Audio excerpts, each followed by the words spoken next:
YouTube channel. आज का जो मेरा टॉपिक है वो डॉक्यूमेंट्स के रिलेटेड है। हाउ टू प्रिपेयर डॉक्यूमेंट्स, अब लाइक अपोस्टाइल कैसे करवाने हैं, लीगलाइजेशन अब हो रही है कि नहीं हो रही है, आईबीसीसी कैसे करवाने हैं, मूफा की टेस्टेशन जो अपोस्टाइल है वो क्यों रिक्वायर्ड है, एचईसी की टेस्टेशन हमने कैसे करवानी है, एंड कौन कौन से डॉक्यूमेंट्स वो हमने कैसे कैसे करवाने हैं, कौन कौन से स्टेप में करवाने हैं, एंड कैसे हम लोगों ने जो अपने डॉक्यूमेंट्स है वो ट्रांसलेट करवाने हैं, जो हमने एम्बेसी में सबमिट करवाने हैं। एम्बेसी में अगर मैं बात करूँ, ये शेंजन स्टेट के लिए रिक्वायर्ड है डॉक्यूमेंटेशन, जो कि पोस्टाइल भी आप लोगों को रिक्वायर्ड है, आईबीसीसी भी रिक्वायर्ड है, उसके बाद एचईसी भी रिक्वायर्ड है, मूफा की टेस्टेशन भी रिक्वायर्ड है।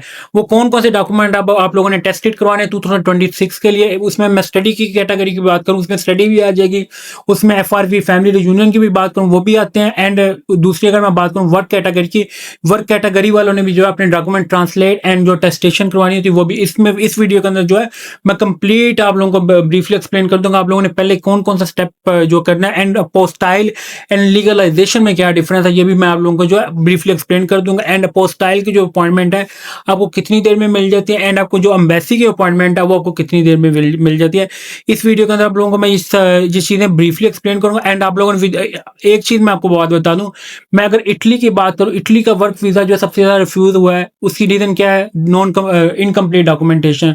स्टडी क्या होकर हुआ है, इनकम्प्लीट डॉक्यूमेंटेशन। एफआरवी की अगर वीजा रिफ्यूज हुआ है, इनकम्प्लीट डॉक्यूमेंटेशन। मैंने अभी तक कोई ऐसा वीजा नहीं देखा जो रिफ्यूजल किसी बैंक स्टेटमेंट की वजह से हो या किसी और डॉक्यूमेंट की तरह। आप लोगों ने ट्रांसलेट करवाए उसमें से आप लोगों ने कोई डॉक्यूमेंट मिस कर दिया है, अगर जो कोई पोस्टल करवाया उसमें आप लोगों ने डॉक्यूमेंटेशन मिस कर दिया। अगर आप लोगों का एक डॉक्यूमेंट भी जो है वो नहीं होता, ट्रांसलेट नहीं होता, पोस्टाइल नहीं होता या टेस्टेड नहीं होता, तो it's mean your visa has been refuse.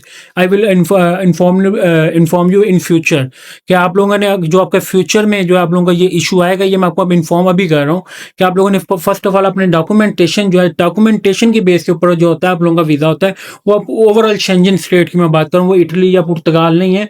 या आपको हर शेंजन, किसी भी आप शेंजन के लिए आप अप्लाई करेंगे, वो वर्क वीजा है, वो स्टडी वीजा है या वो फैमिली का वीजा है, उसके लिए आपको डॉक्यूमेंटेशन ये रिक्वायर्ड है।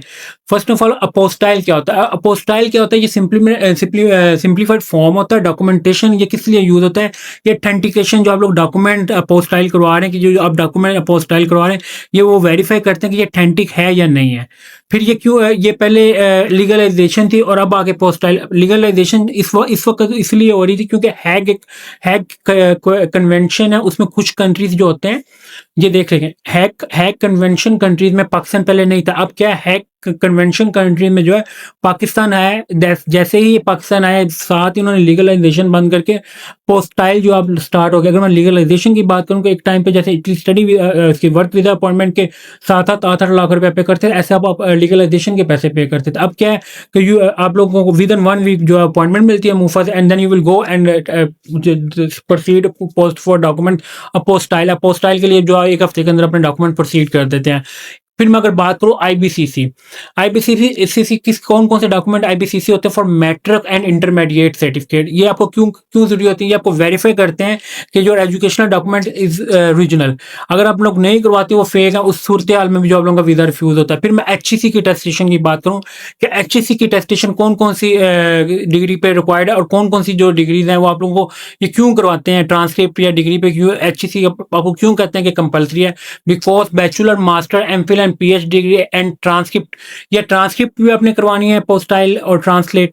उसके बाद डिग्री भी आप लोगों ने जो है अपने वो पोस्टाइल और ट्रांसलेशन भी करवानी है, पोस्टाइल भी करवानी है, एंड टेस्टेशन भी करवानी है। क्यों करते हैं ये भी, to verify authenticity for university level qualification. ये कौन सी हो गया, मैट्रिक और इंटर लेवल।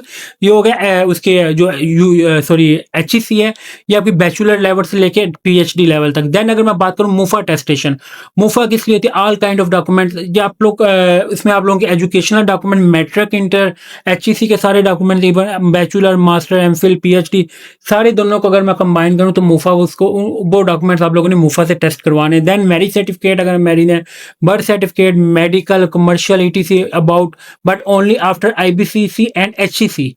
अब एक चीज ही मैं आपको क्लियर कर दूं, पहले आप लोगों ने आईबीसीसी करवाने, एचईसी करवाने, then you will go for a मूफा।